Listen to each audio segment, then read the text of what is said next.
Queridos irmãos e irmãs, então hoje 24º domingo do tempo comum, mês da Bíblia, colocado aqui em destaque no nosso presbitério para nos lembrar que é um mês que nós dedicamos a reverenciar de modo especial a Sagrada Escritura, embora nós católicos, todas as vezes que participamos da Santa Missa, reservamos para a Bíblia Sagrada, para a liturgia da palavra, esta mesa importante, que nós chamamos a mesa da palavra, onde se proclamam as leituras do Antigo Testamento, os Salmos, do Novo Testamento, o Evangelho, enfim. Então a palavra de Deus tem sempre um lugar central na vida da igreja. Naturalmente, nós temos também o magistério da igreja que nos explica as Escrituras. Então, a nossa doutrina católica, ela está fundamentada na palavra de Deus, na explicação da palavra de Deus pelo magistério da igreja, a igreja com os bispos, o Papa, que nos dão a correta interpretação das Escrituras e também na grande tradição da igreja. Então nós não somos, uma igreja de livre exame das Escrituras, como queriam os protestantes. E o resultado nós sabemos muito bem qual é, quando se cria, quando se aceita o livre exame das Escrituras, as igrejas se multiplicam a cada dia de modo exponencial, porque cada palavra pode ser interpretada de um modo, e ao ser interpretada de um modo, eu posso criar uma outra igreja, uma outra doutrina, e assim multiplicando ao infinito, como é o caso, nós sabemos bem da experiência protestante. A igreja católica é uma só, única no mundo inteiro, por isso, porque ela tem um magistério que nos explica as Escrituras e nos diz, é por aqui que nós queremos caminhar, é por aqui que o Senhor, assistidos pelo Espírito Santo, a igreja é mãe, porque nos gera na fé, e mestra, porque não apenas nos gera na fé, mas nos alimenta, explicando para nós as Escrituras, como Cristo fazia. Lembram lá no caminho de Emaús? O coração dos discípulos ardia, porque o Cristo lhes dava o sentido correto das profecias. E quando eles chegaram naquela ceia, eles diziam, o nosso coração ardia pelo caminho, enquanto ele nos explicava as Escrituras. Então Cristo deixou a igreja para continuar a sua obra de explicar as Escrituras para nós, de modo que nós pregamos não aquilo que nós pensamos, cada padre, cada bispo, mas aquilo que a igreja crê.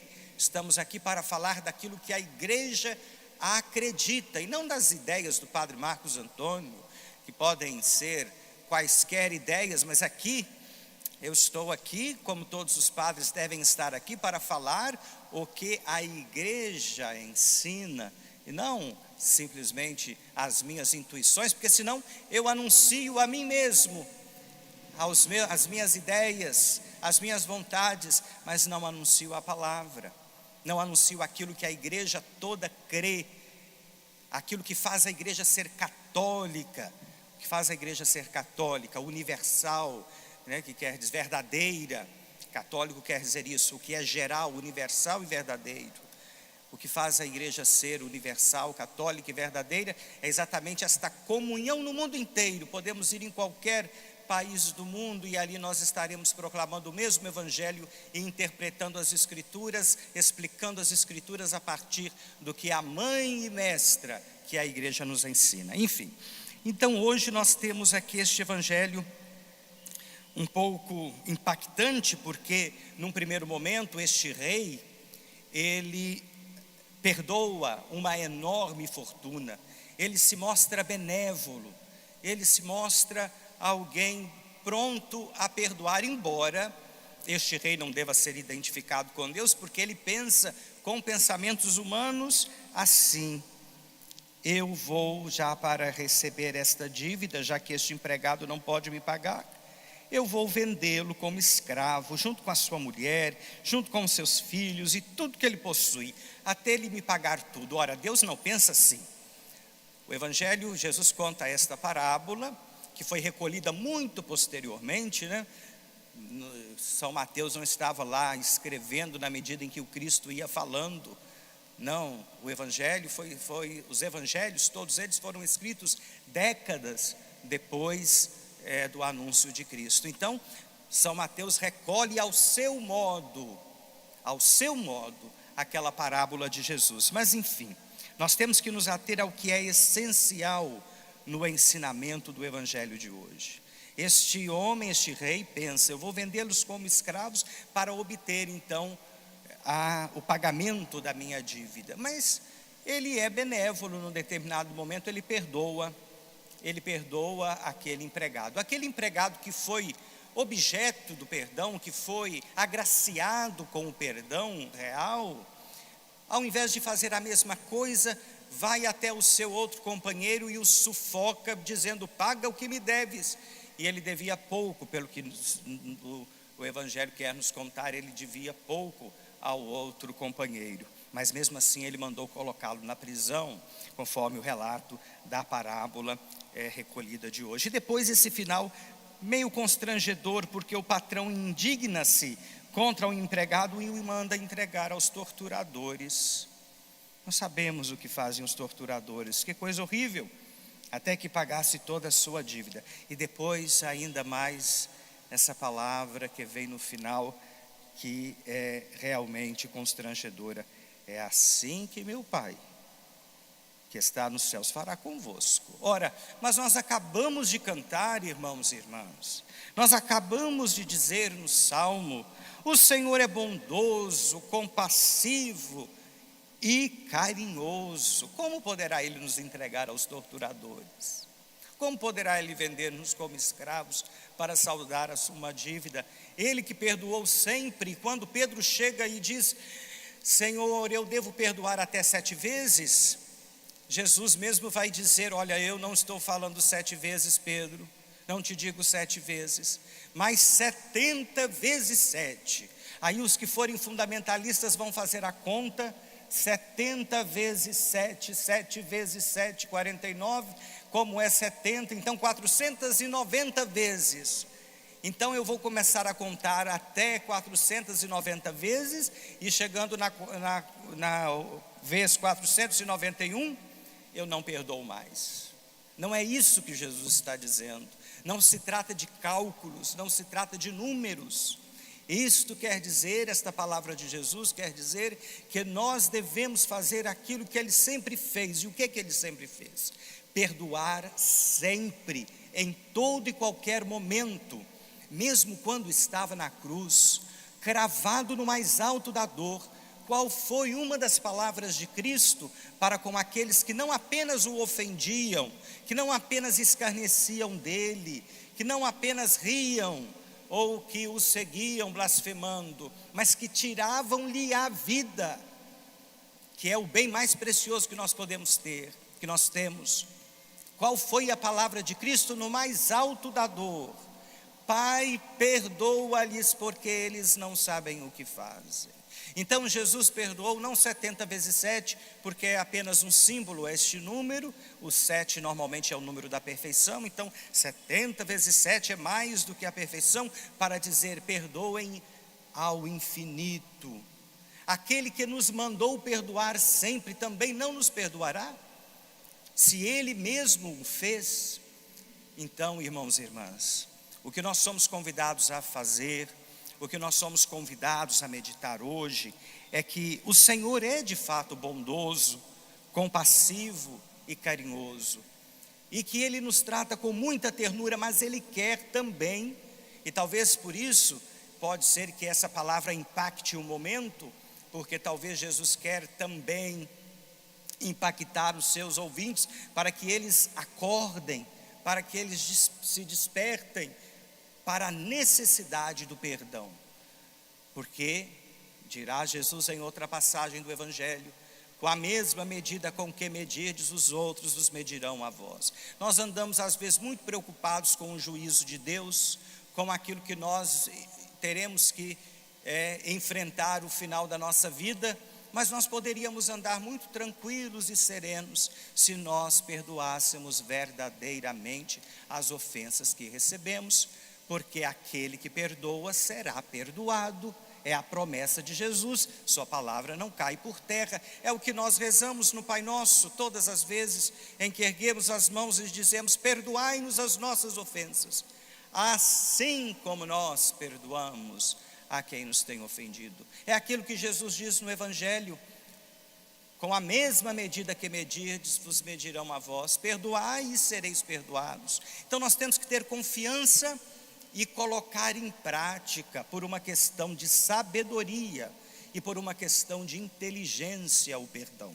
Primeiro, porque o perdão, ele nos liberta de pensamentos e de sentimentos que nos envenenam. A primeira leitura já fala sobre isso. O rancor e a raiva são coisas detestáveis. Por que são coisas detestáveis? Porque elas nos envenenam, elas são como algo que nos transtornam, elas nos transtornam interiormente, de modo que até o pecador, ou seja, até aquele que nem se preocupa em agradar a Deus, procura dominar isso, porque sabe que a raiva e o rancor corrói, e nos corrói por dentro. E há pessoas que passam a vida inteira levando estas mágoas, levando estes rancores, levando estas raivas. Nós falamos muito de amor e de fato o amor é o resumo de toda a nossa doutrina católica, toda a doutrina ensinada por Jesus. Eis que eu vos dou um novo mandamento, que vos ameis uns aos outros como eu vos tenho amado. De fato o amor é o resumo de toda a nossa lei, mas esta palavra ficou esvaziada ao longo do tempo e nós a usamos para tudo, e às vezes ela não quer dizer mais nada, de modo que o amor se prova em fatos, em atitudes, em atos concretos, e um ato concreto que prova o amor é o perdão. O perdão é um fruto maduro do amor. Então, quando eu sou capaz de perdoar as ofensas que recebi, as calúnias que me foram dirigidas, as injustiças que eu sofri, não é fácil, não é fácil, mas é possível, porque o Cristo fez e nos deu um mandamento para fazê-lo. Ele jamais nos daria algo que fosse impossível. Então, quando nós conseguimos perdoar, nós nos libertamos. Este veneno não corre mais em nossas veias. Mas o que impede-nos? O que nos impede de perdoar? O ressentimento. O ressentimento é algo terrível. A própria palavra já explica o que é o ressentimento. O ressentimento é aquela atitude interior que faz com que a gente sinta de novo. Daí o nome ressentimento. Sentir mais uma vez, sentir de novo. A pessoa ressentida é aquela que vive constantemente relembrando, sentindo de novo as feridas das ofensas que sofreu. E ela às vezes passa anos e anos e anos, mas como ela se torna uma pessoa ressentida, ela vive aquilo como se aquilo estivesse acontecido hoje pela manhã. E sente a mesma fúria, a mesma raiva, o mesmo rancor, a mesma mágoa. Ressentir, sentir de novo, ressentimento. Mobiliza-se em nós uma série de energias negativas, em que nós não somos capazes mais de ser livres, porque nós estamos enredados, presos por estes sentimentos negativos. Agora, aquele que perdoa, irmãos e irmãs, aquele que perdoa é livre. Aquele que perdoa está neste mundo valorizando as coisas boas que este mundo tem, não as más. Sabe muito bem que os seus dias são poucos. Os nossos dias neste mundo são poucos. Quem pode contar os nossos dias? Só Deus sabe. Mas de qualquer modo, ensina-nos a primeira leitura também que ouvimos hoje. Pensa na destruição e na morte e persevera nos mandamentos. Lembra-te do teu fim e deixa de odiar. Lembra que tu és mortal, que um dia tu deixas esta terra. E deixa de odiar, deixa de perder tempo com este veneno, deixa de perder tempo com este sentimento que cada vez mais você revive, tornando-se uma pessoa profundamente ressentida. Esqueça de uma vez aquilo que te faz sofrer e seja livre. Se há uma coisa bonita na nossa fé, é a liberdade que Deus vem nos dar, e o perdão liberta profundamente. Se o Filho vos libertar, sereis verdadeiramente livres. Não esta liberdade que o mundo oferece, mas aquela liberdade que dá alegria ao nosso coração. Então nós estamos convidados hoje a deixar o nosso ressentimento de lado, as mágoas, as ofensas, porque normalmente nós pensamos no mal que nos fizeram. Então, quando alguém nos faz mal, nós guardamos, cultivamos, né? Chegamos até a ter aquele sentimento de estimação, de mágoa contra determinada pessoa. Tudo isso é ressentimento. Agora, nós nos esquecemos de uma coisa: nós nos esquecemos que nós também somos para os outros causa de sofrimento. Quantas vezes nós ofendemos os outros? Quantas vezes nós caluniamos os outros? Quantas vezes nós fizemos alguma injustiça em relação aos outros? Mas quando é comigo eu digo, fui injustiçado, isso é uma indignidade. Agora, quando eu faço uma ofensa a alguém, eu também deveria pensar, isso foi uma indignidade, não deveria ter feito, não é digno de mim uma situação dessa, não é digno do nome que eu levo, o nome de cristão, ter feito isso. Mas nós pensamos sempre, né, nas ofensas que nós recebemos e pouco nas ofensas que nós causamos. Por isso vamos nos libertar. Quero convidá-los hoje a fazermos este gesto, na hora que nós estivermos rezando o Pai Nosso, irmãos e irmãs. Vamos lembrar, sobretudo, daquelas pessoas que num determinado momento nos magoaram, nos ofenderam, às vezes nos caluniaram, às vezes até falaram verdade sobre nós que não gostamos, porque a calúnia é você inventar coisa dos outros, né? A maledicência é você partilhar os defeitos alheios, que são verdade, mas que também não merecem ser partilhados, porque ninguém está aí para ficar expondo as misérias dos outros, né? Então, porque tem esta diferença entre calúnia e maledicência. Mas, na hora do Pai Nosso hoje, quando erguermos as mãos aos céus, eu quero convidá-los a que durante esta oração, rezando esta oração, nós pensemos em todas aquelas pessoas que eventualmente nós ofendemos, nós tratamos com injustiça, talvez até falecidas, que não tivemos tempo de pedir perdão. Vamos pensar também naquelas pessoas que nos ofenderam, que nos machucaram. E na hora desta oração do Pai Nosso hoje, vamos nos libertar, vamos pedir de fato que esta oração rezada pelo Espírito Santo em nós nos transforme e nos faça criaturas novas. E aí, irmãos e irmãs, nós vamos sair desta missa transformados. Nós vamos sair desta missa transformados, porque nós vamos deixar o Espírito Santo rezar em nós, e Ele vai diluir no seu amor todas estas mágoas, ressentimentos e ofensas que nós guardamos, e que assim seja para mim e para todos vocês. Amém. Creio em Deus Pai Todo-Poderoso, Criador do céu e da terra, e em Jesus Cristo,